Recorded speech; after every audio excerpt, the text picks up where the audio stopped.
Today, we're diving into the work of a 19th century literary giant, a master of wit whose critique of society, well, it might feel a little too familiar. His name is William Makepeace Thackeray.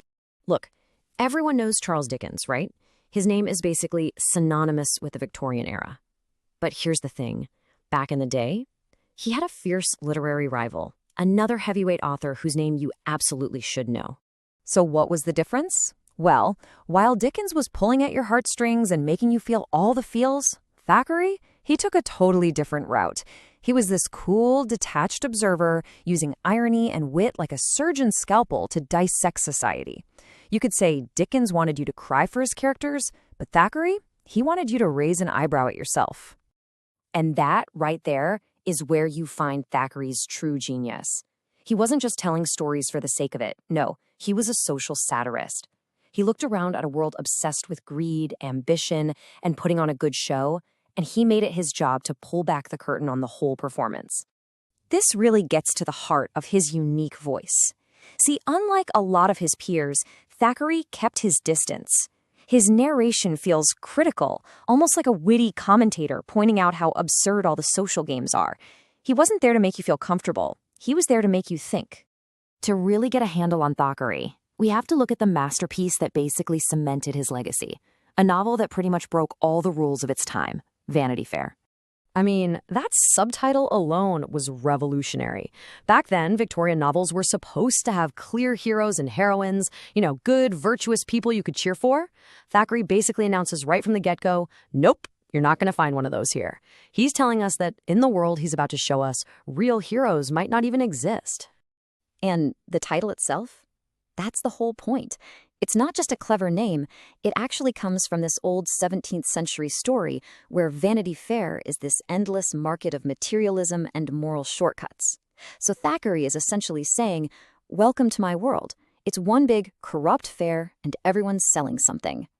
The whole novel's critique is built around the journeys of two very, very different women. They represent two competing ways to get through this messed up world. So let's meet them. First up, we have Becky Sharp, and let me tell you, she is one of the most unforgettable characters in all of English literature. She's an orphan with no money, no connections, but she is brilliant, charming, and has absolutely zero scruples. Becky sees society for the game it is, and she is determined to win, no matter who she has to use along the way.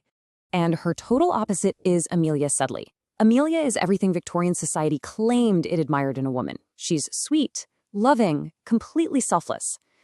But Thackeray subtly shows us the weakness in that ideal. Her innocence and her passivity just make her a victim, completely unable to handle the harsh realities of Vanity Fair. And this just perfectly sets up Thackeray's central question. Does this society really reward the supposed goodness of someone like Amelia? Or does it reward the ruthless ambition of someone like Becky? By the end of the book, Thackeray gives a pretty clear and pretty damning answer. One of the other really cool things is how Thackeray tells the story. He's not some invisible narrator, oh no. He constantly breaks the fourth wall to talk directly to us, the readers. He'll drop in a cynical comment here, a witty remark there. It makes you feel like you're his co-conspirator, watching all the silliness unfold together. And while Vanity Fair is his most famous work, this sharp critique of society became his signature move. It was not a one-off. This theme of hypocrisy runs through pretty much all of his major novels. So yeah, across his other books, the settings might change, but that core idea is always there. In Pendennis, he looks at ambition versus status. In The Newcomes, he shows how the chase for money can poison a family for generations. Even in a historical novel like Henry Esmond, he's still digging into these dilemmas of honor and social pressure. The theme is constant. It's the fight between who we want to be and what a corrupt society tells us we should be. And really, that's the heart of his legacy. Thackeray was a master at exposing hypocrisy. He held up a mirror to a world that paid lip service to things like kindness and integrity, but when it came down to it, really saved its biggest prizes for those who were rich, powerful, or just really, really good at faking it. Which, brings us to one last thought. In our modern world, with its obsession with status, online influencers, and relentless ambition, you gotta ask yourself, did we ever really leave Vanity Fair? Or did we just build a digital version of it?